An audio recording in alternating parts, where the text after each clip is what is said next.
Assalamualaikum warahmatullahi wabarakatuh. Saya Muhammad Sirajul Munir. Di sini saya akan mendemokan TCP Pocket Socket Programming, di mana servernya saya menggunakan VirtualBox ya sebagai komputer servernya. Sini saya akan menjelaskan sedikit tentang codingnya. Ini merupakan library dari codingnya yang berupa bahasa Java. Lalu di inform client ini adalah inputan dari kliennya ya, dimana dia akan seperti scanf gitu tapi terhadap klien, inform client. Lalu yang di data output ini untuk mengeluarkannya. Nah, di client sentence ini dia membaca apa yang dimasukkan oleh klien, nanti dia akan dicetak di bawah sini. Nah, lalu ngapain sih server ini?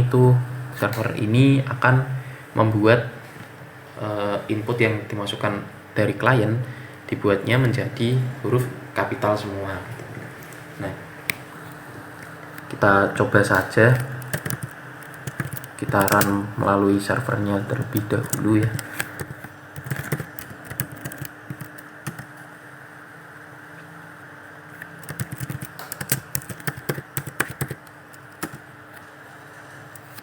Nah, di sini ini bukan stuck ya, tapi memang sudah dijalankan gitu servernya.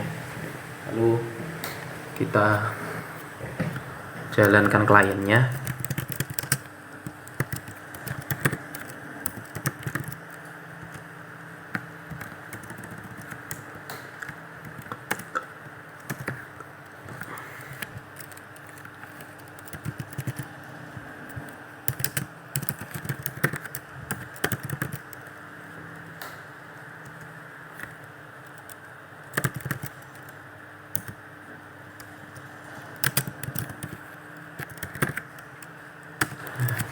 Karena ini yang jalan adalah dua klien, berarti server ini bisa digunakan oleh dua klien sekaligus.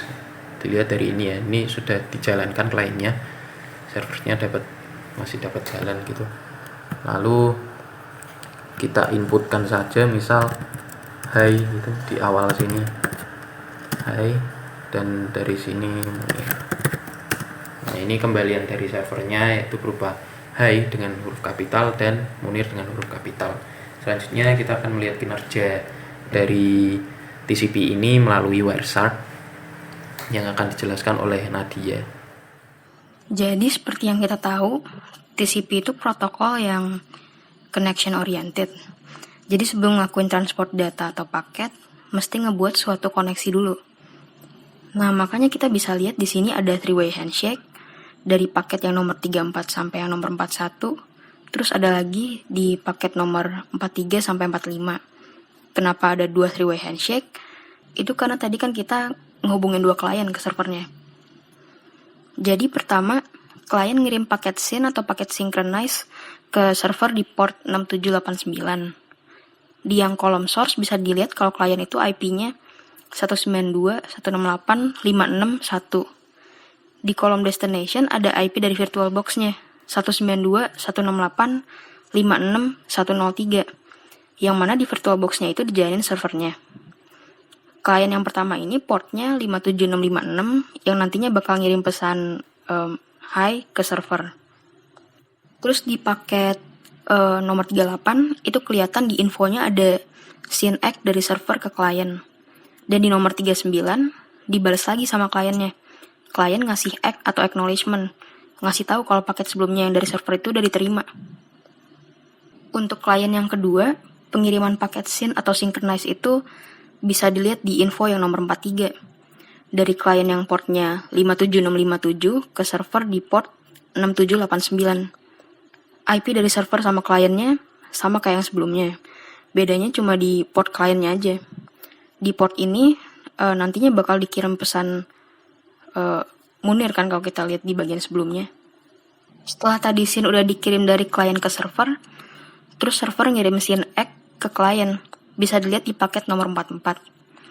Terus di nomor 45 itu klien ngasih acknowledgement ke server.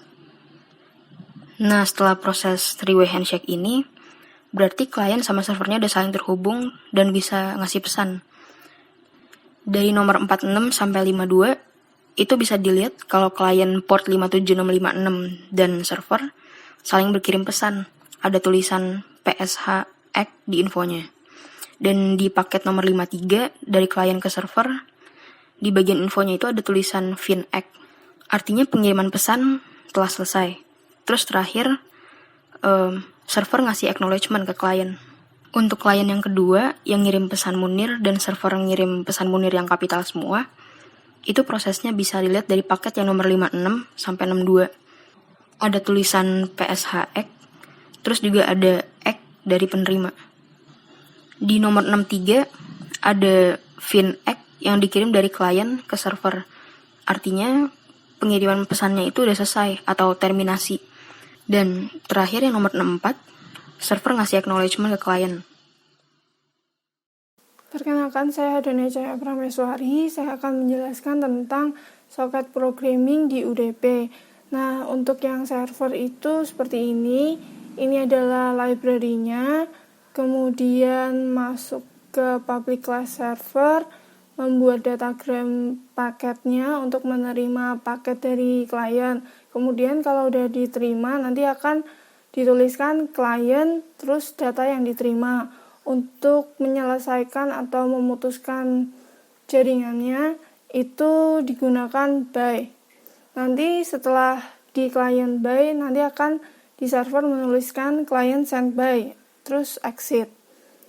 Kemudian untuk yang di client, ini sama library-nya, kemudian datagram socket untuk membuat datagram socketnya, kemudian inet address IP-nya itu diisi dengan IP server.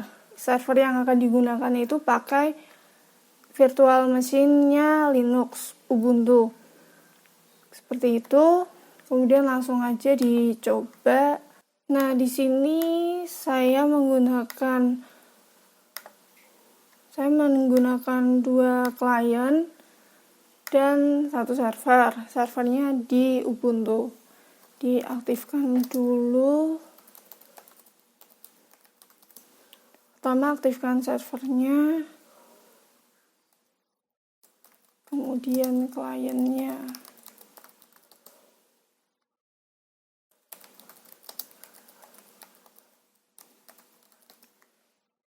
Oke. Nah, ini sudah bisa ya, bukan stuck.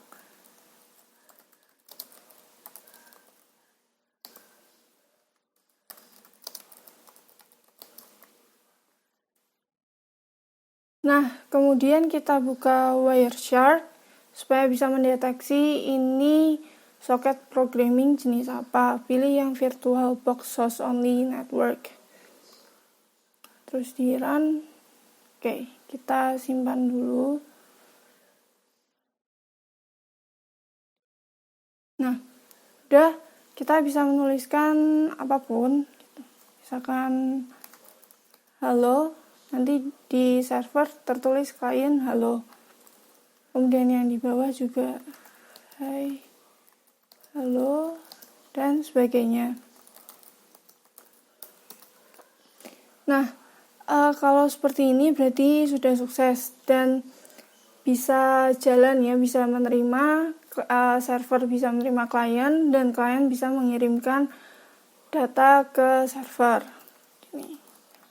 Halo. Nah, untuk exit atau keluar, kita tinggal tuliskan by. Nah, jadi by, send by, exit gitu. Walaupun ini belum di exit, tapi termasuknya udah selesai. Di servernya juga udah nggak menerima. Nah, kemudian kita lihat Wireshark-nya. Nah, ini. Kemudian akan dijelaskan oleh teman saya mengenai Wireshark-nya. Jika pada protokol TCP yang bersifat connection oriented, sebelum data ditransmisikan antara dua host, harus dibuat koneksi terlebih dahulu di antara keduanya. Maka, pada protokol UDP yang bersifat connectionless, artinya pesan-pesan UDP akan dikirimkan tanpa harus dilakukan proses negosiasi koneksi antara dua host yang hendak bertukar informasi. Jadi, dengan menggunakan protokol UDP ini, tidak perlu membangun koneksi terlebih dahulu sebelum melakukan transmisi data. Nah, bisa kita lihat di sini bahwa pesan-pesan UDP akan dikirimkan sebagai datagram tanpa adanya nomor urut atau pesan acknowledgement yang biasa kita temukan pada protokol TCP. Kemudian di sini kita bisa melihat proses pengiriman paket data oleh protokol UDP pada nomor 1, kemudian pada nomor 4-8, dan pada nomor 11-16.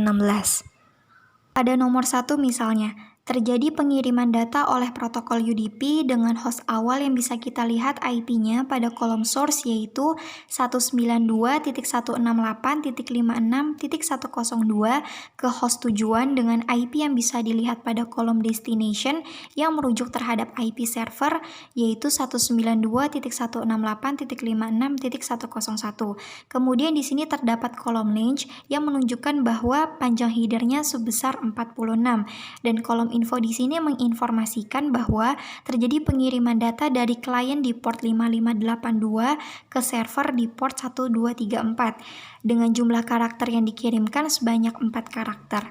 Nah, hal ini bisa kita lihat di terminal sebelumnya bahwa pesan yang dikirimkan yaitu halo. Kemudian pada nomor 4 di sini juga terjadi pengiriman data oleh protokol UDP dengan IP host awal yang merujuk pada IP klien yaitu 192.168.56.102 ke host tujuan dengan IP server yaitu 192.168.56.101.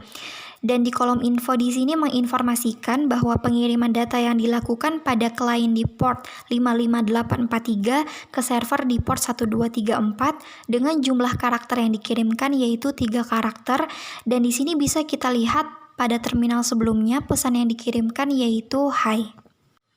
Nah, proses pengiriman data juga dilakukan pada nomor 5-8 dan nomor 11-16 dengan cara yang sama.